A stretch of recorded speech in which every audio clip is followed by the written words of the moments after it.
Good day, everyone, and welcome to this episode of Chatting with the Lightkeeper. I'm Edward, otherwise known as the Lightkeeper, and boy, have I been a negative Nelly? It seems like I've been a negative Nelly. I mean, 2 weeks ago we talked about pet peeves, which that's lighthearted and fun, but still kind of me grumbling. Although I did feel so much better after sharing all that with you. And then last week we talked about mistakes that are common in lifestyle relationships and in the lifestyle in general. And mistakes they're never fun to talk about. And how many who wants to admit that we screwed up or fucked up? I mean that just stinks.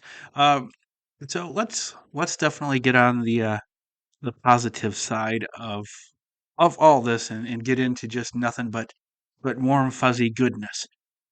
So that's the plan, at least for today. Lifestyle relationships, we have to face the fact that they do take a lot of work. In fact, they may take more work than the relationships that our vanilla friends engage in because there's that extra layer of DS. And we're human, so we are all going to have days where we're grown up 2 year olds where we want to sit down wherever we are and just throw a tantrum. And this is the hardest thing about DS relationships. There are 2 year old adulting days when we want to throw that tantrum and we don't want to do it. Whatever it is, we don't want to do it. And that we don't want to do it moment when it happens to all of us and we are overwhelmed with life or something has us upset, that's when the lifestyle is the challenge because if you're dominant, you don't want to do it. You don't want to lead. You don't want to do it. No. And if you're submissive and you are having your adult tantrum, I don't want to do what my dom says. I don't want to do what anybody says. I want to do what I want to do. That's why I'm having this tantrum. I'm melting down. It happens. We're human. We're adults. Those are the toughest days to handle in a DS relationship is our adult 2 year old days. They happen. I'm living proof they happen. Um, but those are the days when you have to make the choice. And so much about relationships, I don't know if it's fortunately or unfortunately, but it involves making the choice to just do it. To, okay, I've made the commitment. I'm going to see it through. I made the commitment to be a dominant and a leader to this person. I'm going to lead, even though I don't want to. I made a commitment that I'm submissive and I'm going to follow this person's lead. I don't want to, but I'm going to. Those are the hard days. That is the hardest, the hard of the S relationship days, is when you don't want to. Um, it's not because you don't want to, because the other person has done something perhaps to warrant that. It's just life has got us into a state where we're perstickety or whatever word you want to use there, and don't want to. So that's the most challenging days. So the most bestest start with the bestest piece of advice. Bestest, there's a good English word. The best piece of advice is to just do it on the days when your partner you know is asking something of you related to the lifestyle and you don't want to do it, not because they've done something to warrant it, like I said before, but it's just life is treating us with such ick. Life is being mean to us and we want to have a tantrum. Those are the hard days and we just have to do it. So now that that's out of the way, how do you keep things going in a DS relationship? um, the first real challenge is we're in a long-term relationship or even not that long. We're humans. It can be very easy to fall into routine. And for some people in DS, routine is something that they thrive on. Submissive may thrive on having routine and having a schedule and having tasks and having and even dominance also with routine can be very reassuring for many. But routine is also deadly. And so we need to change things up. And I'm not necessarily saying if you're a routine dominant or you're a routine submissive and it's something that you take comfort in. I'm not saying we need to change our routines, but we can change up our kinktastic playtime. Um, Perhaps explore a new kink together. Um, Try something new rather than keep our playtime routine because it can be very easy, especially with the way the life, that life comes at us as adults. It can be very easy to fall into habits where it's step one, step two, step three, step four, climax, aftercare, next day. It's very easy to fall into that. So, keep it light, add new things, try new things, come up with new ideas, put a new twist on something you both enjoy. Um, and something that kind of goes right along with that is, we in the lifestyle, we do like our toys. There's all kinds of toys, toys, toys, toys, all sorts of adult toys. Or what cracks me up is the way they used to say it, I think in the 70s, marital aids, because apparently, back then only married people needed vibrators and sex toys and dildos, and only married people would need those unmarried people, they don't deserve them. I don't know.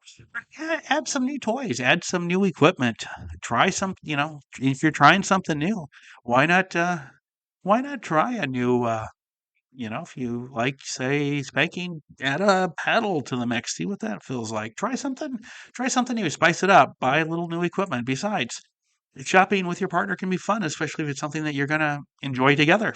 Another thing that kind of keeps the routine at bay and keeps things fresh, surprise your partner. Come up with a scene or a scenario or a role play that's exciting, it's unpredictable, and sometimes when we play DS games, it's kind of, I don't know if any of you have ever done improv before, where um, it's like Saturday Night Live, the skits you see on Saturday Night Live. Yes, there's a script to a lot of them, but sometimes you have the group of actors. There won't necessarily be a script. There'll be three or four words that they have that they then have to base their whole skit around. They're improving it, or one actor will have a plan and the others are just playing off them. So improv a little role play. Maybe you go in with the plan, and submissives, you can have plans. It's not just it's just not the dominant that has to do all the planning. You can go in with a plan and let your partner know that they're going to have to roll with what with your improv as you go through the night. Just keep things fun, keep it exciting, be unpredictable. Maybe even surprise them after work.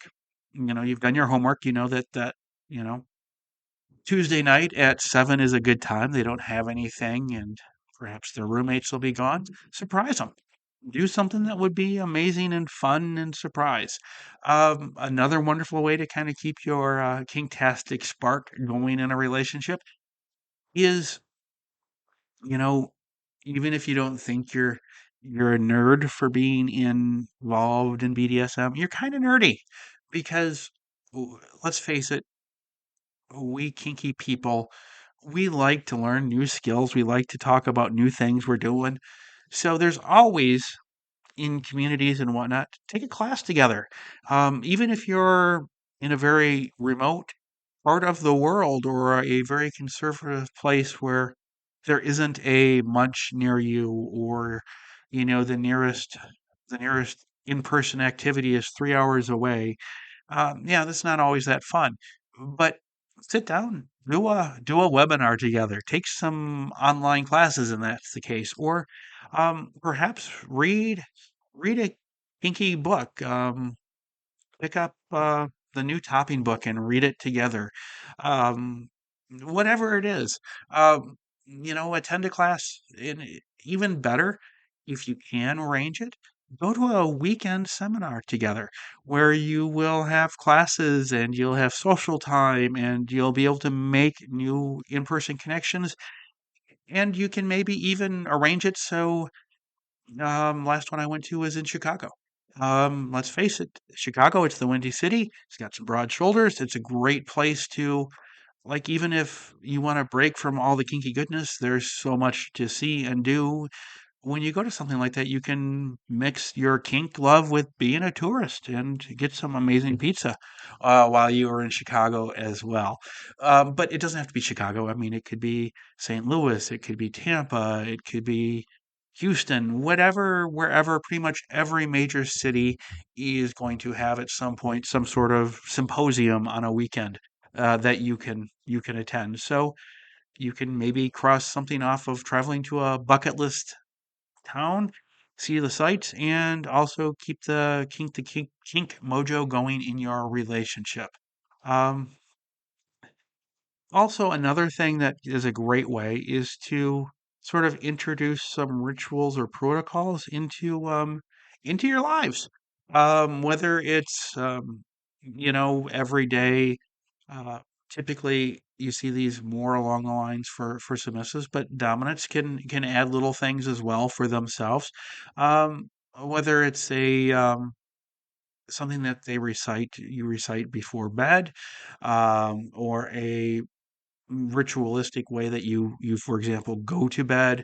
You take care of the nightly routine of brushing teeth, getting dressed for bed, and then maybe have a period of reflection, silent reflection, followed by a ritualistic saying, something like that, or some kneeling, however, whatever. It just a little daily DS reminder of your dynamic that you're in.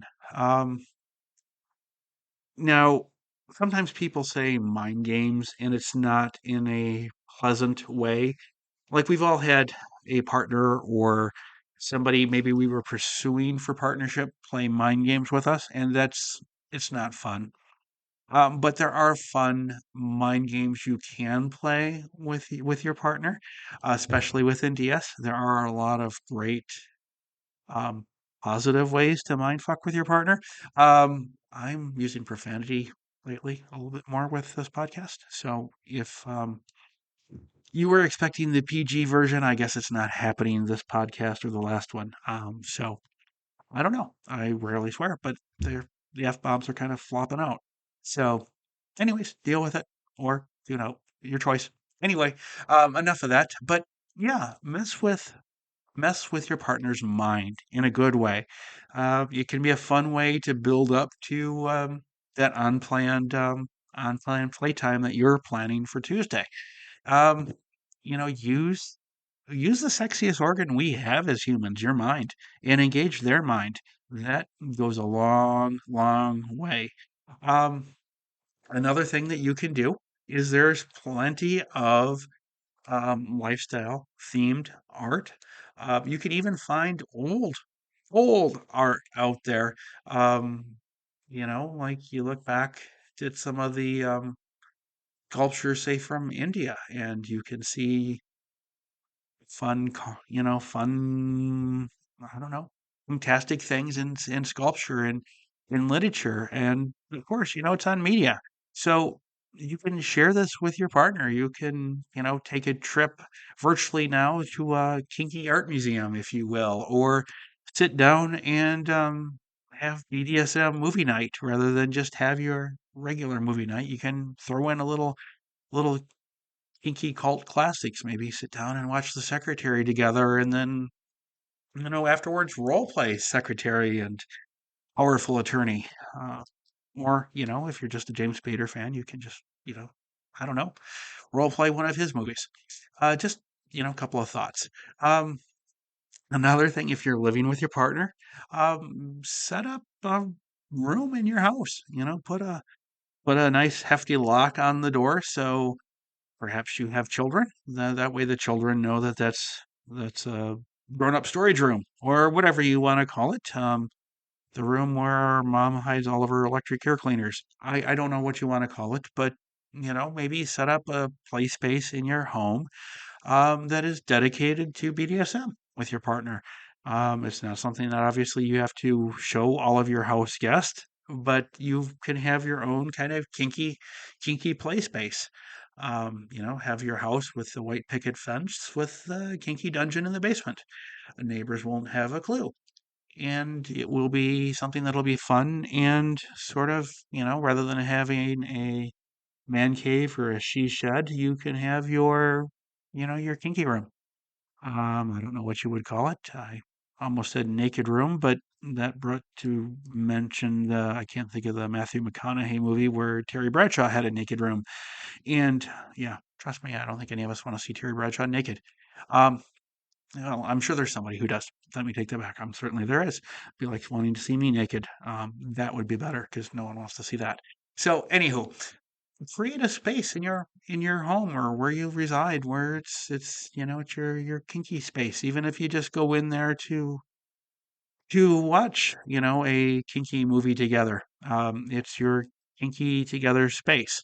Um, Another thing that you can do, and I sometimes it kind of gets overlooked because submissives will want to or expect their dominant to take the lead here, but take turns in designing or crafting your playtime. It doesn't all have to fall on the dominant, and it really shouldn't.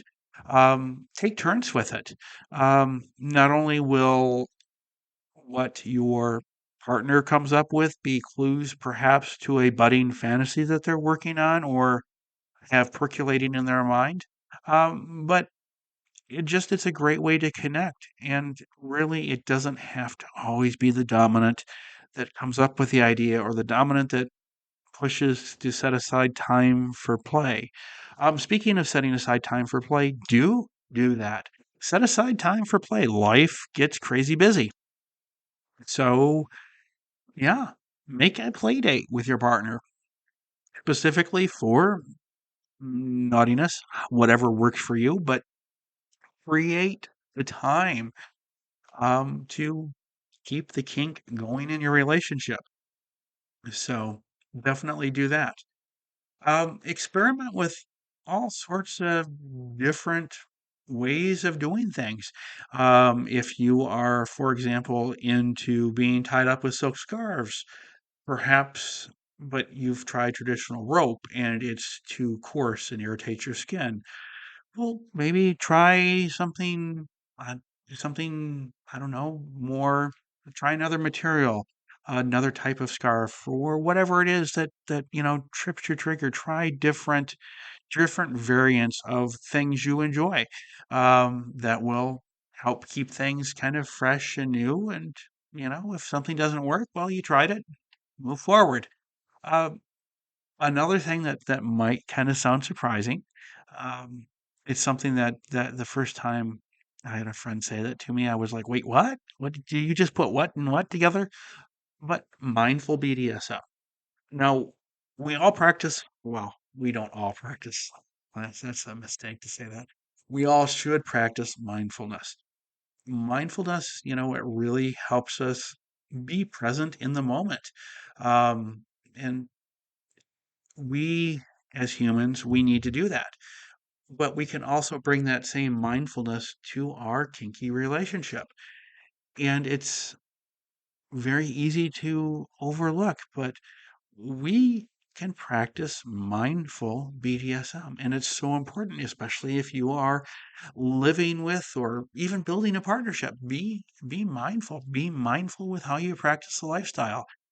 And when you both or the three of you, however your relationship is structured, whether it's mono or poly or somewhere in between, whatever works for you, when you practice mindfulness with the lifestyle, it really will enhance not only your intimacy, but also, even if you already have an amazing trusting relationship, mindfulness will enhance it.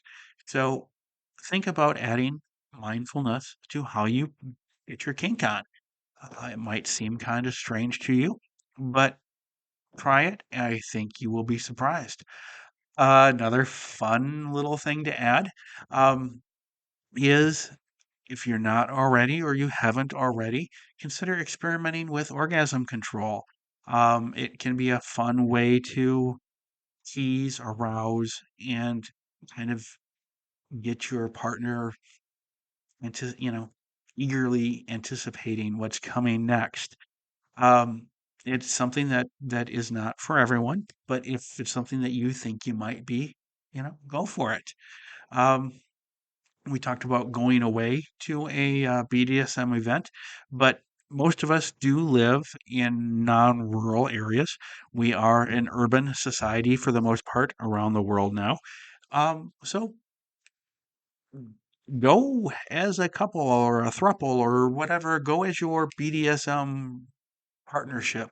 Go to events. Go to gatherings. Connect with other people. It's a great way to make friends. It's a great way to learn new ideas, to do new things, to try. But most importantly, it's kinky and you're doing it together and you're building friendships with other people together.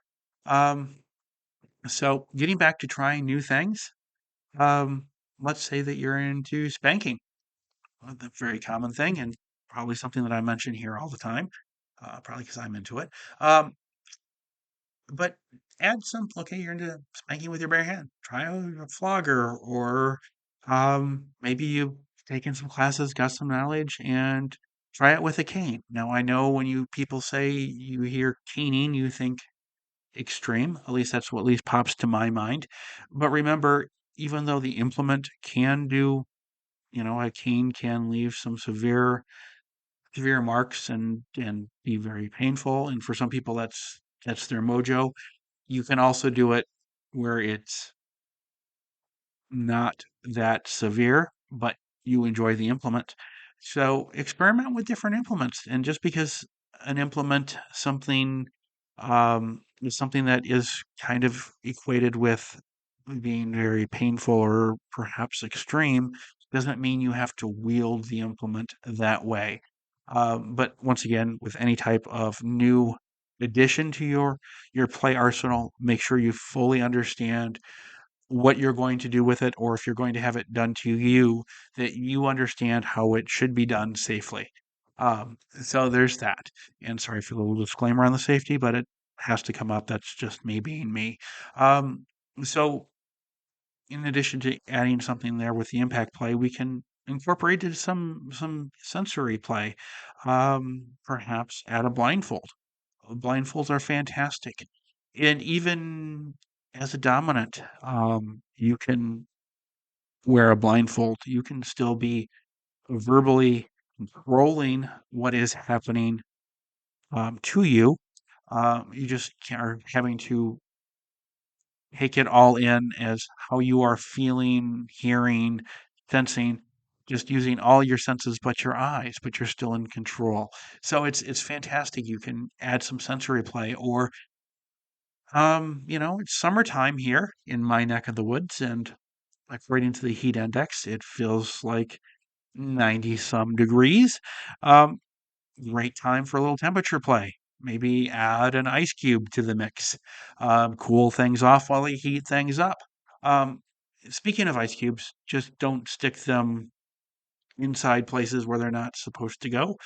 They can actually be damaging, and I know that sometimes people do stick them in places they don't belong. So once again, make sure you know what you're doing, especially if you're going to use something that is frozen, because we don't want frostbite on sensitive places. Let's just say it like that. But you can use temperature play and blindfolds to heighten sensations. And even if you are dominant, don't think this is something that you would just do to your submissive, but you can have your submissive do to you as well. Um, Here's something else that you see a lot on the internet. You see a lot of people who are into pet play. They like to be a little playful kitty, or they like to be a rambunctious puppy. Explore that. Maybe it sounds crazy to you, but maybe it doesn't.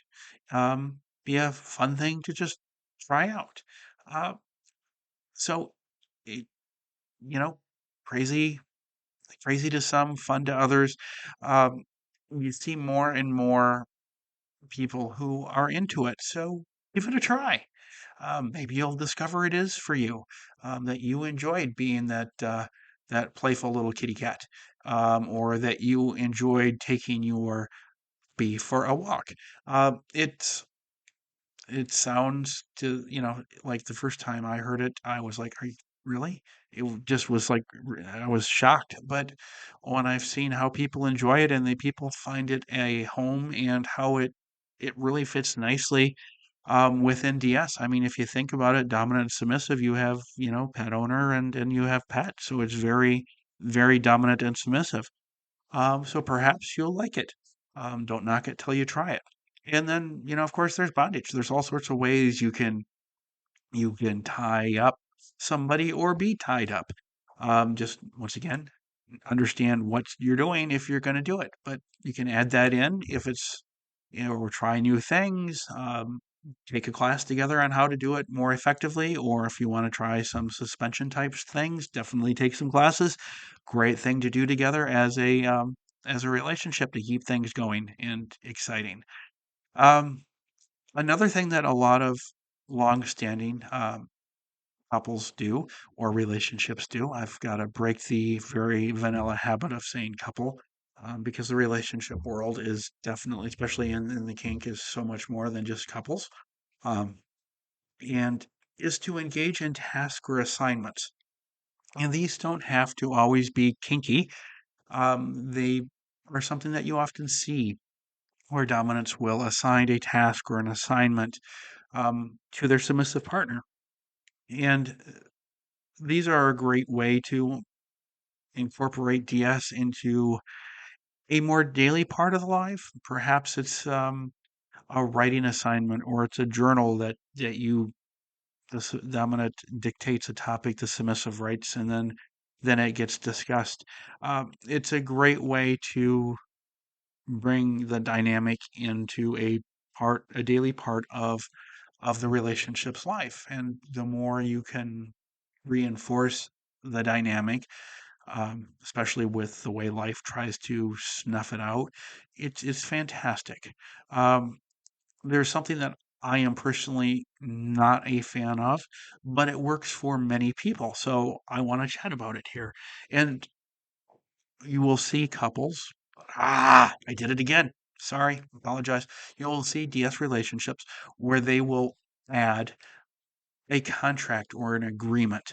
Contract always sounds so business-like to me. It just is like, oh, well, sign here, here, and here, and for the next 30 years of monthly payments, you will. But many people enjoy having a written document um, or an agreement of some sort that specifies, or more likely, I guess, would formalize the dynamic. Um, I guess you could think Big Bang Theory with Sheldon Cooper with a relationship agreement. Um, so maybe Sheldon and Amy are actually kinky. I mean, Amy did want Sheldon to spank him or spank her in one episode, maybe. So maybe Sheldon and Amy were secretly DS and we just didn't know about it because they had relationship agreements and spanking. Um, but that formalized dynamic really helps with a lot of people. And once again, be the first one to admit it's not for me, but just because it isn't for me doesn't mean it can't be for you. Um, we talked about role play, flip the role play. And what I mean by flip the role play is more role reversal. Um, there was an episode of Seinfeld where it was opposite day. So George went out and he challenged himself that whatever normal everyday George would do, that on opposite day, George had to do the opposite of whatever normal was. If normal was taking a cab to work, opposite day meant he had to ride the subway, for example. And I don't know if that was in the episode or not, but I just remember it was opposite day. And so whatever the normal response would be, you had to do the opposite. Well, consider that in your DS relationship, opposite day or opposite week or opposite weekend. And what I mean by that is the submissive opposite becomes dominant. Dominant becomes submissive. I know it sounds crazy, and I can already hear a submissive somewhere saying, I do not have a dominant bone in my body. There's no way I could tell my dominant what to do. And at the same time, there's some dominant out there going, there's no way my submissive is going to tell me what to do. But just think about it for a second. It's going to, even if you are submissive and you don't have a dominant bone in your body, you know how your dominant leads you. So you understand how they do it. you in turn can do that to or for them over a limited period of time. I'm not saying like for 6 months you're going to be opposite. Just do it for, start with a night or an hour or whatever. Start small and maybe work up to a weekend. And do it like something like that. But what it really does is obviously it keeps everyone on their toes because it's role reversal. So the dominant is going to have to force themselves in a way to be submissive. Um, and the submissive will probably have to force themselves in a way to be dominant. So you're going to see each other in new ways, experience things that as a dominant you're not going to experience, and as a submissive you're not going to experience, but it's going to give you a new appreciation. Even if your relationship has been ongoing for years, you're going to have a new appreciation of what it feels like to be the opposite role of yourself. What goes into directing, a submissive? What goes into motivating a submissive to do, or all of those things. So taking the opposite role reversal really will help make the relationship stronger. You're Because you're going to have to think. It's going to force thought and dedication, and that always helps us. And it's also going to, I believe, make the submissive better because they are going to have a new understanding of what their dominant goes through. And same for the dominant. They are going to be a better dominant because they are going to have a better understanding of what it means to be a submissive. So consider, you know, consider having an opposite day or an opposite weekend. Do that role reversal. Another wonderful thing to do, and this is more dedicated to dominance, but focus some personalized rewards out there rather than personalized punishments. Throw a little bit more honey out there than vinegar. While, yes, there are relationships that thrive with rigorous punishments, scheduled, set, and determined. Uh, if that works for you, that's fantastic. But also consider keeping it positive and really personalizing rewards and emphasizing rewards rather than emphasizing correcting things. Work to celebrate successes, and if you go looking for success, you will find more successes rather than looking for errors and needing to fix them.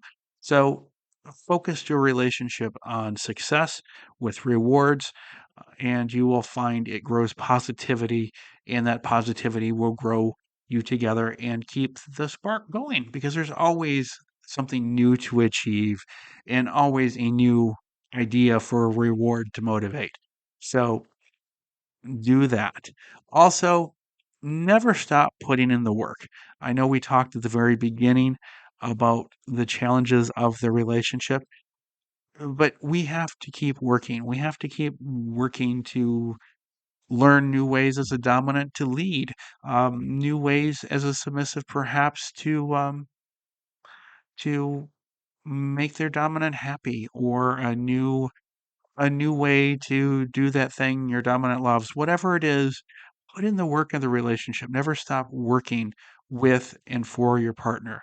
Um, and one of the things that experience has shared and taught me is we often see DS relationships, dominant in charge, submissive willingly following, and life, as we know, is very fickle, and there are going to be times that life knocks us down. I like to call it we slip on black ice. Perhaps you have some people who are listening that live in wonderfully hot places like Phoenix, Arizona, or um, oh, yeah, Houston, Texas, or Tampa, or Orlando, or even some lucky soul who might be listening sitting on the French Riviera, where they don't have ice happen. Well, here in the land that I am in, the Great Lakes and Great Times, we have ice, and in the winter, there's this wonderful phenomenon here called black ice. The thing is, the ice isn't actually black, it's crystal clear, and it gets its name from being on asphalt roads. This crystal clear ice, you cannot see it. You don't know you're driving on it until your car decides that it's not going to follow your instructions anymore. And when that happens, you are simply along for the ride. There is nothing you can do. You hit your brakes to stop, it is only going to amplify. If your car is starting to spin and you hit your brakes, you are totally spinning out and you are going to meet a tow truck driver who's going to need to pull you out of the ditch. And you'll probably also meet a police officer who will write you some expensive ticket for driving faster than the weather conditions because that's what they do. But black ice, you can't see it and you can't feel it until you are slip sliding away. Life does that to everyone. And it's very easy to sit there and say, well, when it happens to a submissive, the dominant comes in, scoops them up, and helps them back up. But submissives, here's the thing, it's going to happen to your dominant. Your dominant is going to hit a patch in life where they slip and they fall on their keister on this black ice of life. Something has knocked them down. And when that happens, you're going to kind of have to do that role reversal opposite thing we talked about just a little bit ago. You're going to have to kind of be their dom and scoop them up, pick them up, and kind of support them while they are struggling wobbly as they get back on their feet. So there's going to be times, and it's one of those things about DS relationships where if you are submissive, understand that there's going to be times when your dominant is going to fall down and you're going to have to help pick them up. And you might even have to lead them for a little while they get back comfortably on their feet. So there's that. Um, Another wonderful thing, and I know we've talked all about kink so far, pretty much. I don't think we've had a non kinky moment other than my realization that I was swearing quite often using the F bomb, which is rare for me. But kind of speaking of that, not swearing, I don't recommend swearing at each other. That's not going to help a DS partnership. But explore things together. And I don't necessarily mean kinktastic things. It doesn't have to be BDSM. Go skiing this winter together. It's summertime here. Um, Go take a weekend road trip to a restaurant that you've always wanted to try. Go do something together. Invest in together time. That's so important, and it doesn't have to be fantastic, but just invest the time. Um, Spend time together. Um, Also, the other day I created a little, I guess you'd call it a meme for one. I'm not sure whether it was my blog or for over on Instagram or Twitter, but it was a about collars and how a collar doesn't restrain a submissive and how a collar is liberating. I forget the wording I used when I put it together, but it's something that adding subtle symbols to your daily lives. And dominance can do this too. A collar doesn't have to just be submissive. I'm not saying gentlemen if you are a dominant. I know it's stereotypical to say gentlemen, but it's typically guys that kind of like, oh, I'm not going to wear. I'm not saying you have to wear a collar, guys. Maybe your submissive finds a ring that you can wear on a finger that's comfortable. That doesn't have to mean you're married. Doesn't have to mean it's a wedding ring, but or maybe it's a watch, or it's or maybe it is a necklace. Guys, we do wear necklaces too. But it doesn't. It's something that you know a little subtle cue that hey, this ring that I'm wearing, I just banged it on the table and kind of annoyed me, but it reminds me that I'm also in this relationship with this amazing submissive. Whatever it is, try to find little things or symbols things that only you and those in your DS relationship would recognize. But little things like that, just throw it in, and it's a simple little thing that can just kind of provide a reminder at all the right times. It's funny how when you're wearing a symbol or you have a symbol with you near you, it can just remind you and almost in a way be something that calms. So consider adding something like that into the mix. Um, something that I think every relationship needs, whether it's friendship or a DS partnership, but occasionally sit down and figure out where the heck this thing is going. I know in a relationship it sounds crazy, but long term, what do you want? I mean, how do you see, where do you see the relationship in 6 months, in a year, in 5 years, 10 years? Where do you want to be then? Um, what does that look like, and what does that mean to you? And not only where do we want the relationship to be, what how do we see our BDSM dynamic in 6 months? Where do we see it? What do we see it looking like in a year from now? How do we want to change it? Where do we want to grow? Where do we want to change things? Have where will this be in 6 months, a year conversation. And it doesn't have to be in an accusatory way, or if you're not going to give me this, then I'm not going to give you, none of that very human, very juvenile behavior that we as humans um, are prone to do, but in a positive way where you can draw a map. Not saying that you'll follow the map.